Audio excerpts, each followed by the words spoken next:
Here we've got 6 different factors that play into the security score. So fundamental health, community trust, market stability, governance strength, operational resilience, and code security. I think code security is probably pretty clear to people. That's the smart contract code that powers the platform. What is operational resilience?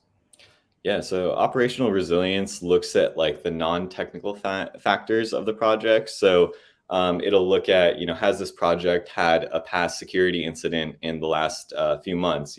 That's a big factor that goes into there. How resilient have they been operationally from that front? We also look at a couple of different factors.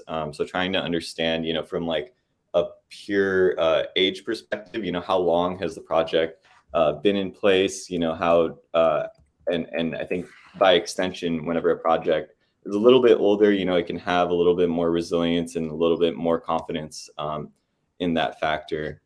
Yeah, I think those are some of the main factors. Other aspects of it would be like a centralized exchange listing.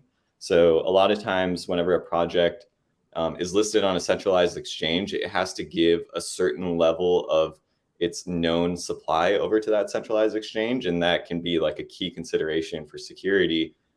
Because the project supply is on an exchange, it kind of inherits that exchange's security, but at the same time, it gives a level of assurance if a project is listed on a legitimate centralized exchange, for example, because that also means that the exchange did some due diligence, and there's some additional kind of metrics of security that come about with the exchange listing. So it's really those three, right? Security incident, project maturity, and centralized exchange listing.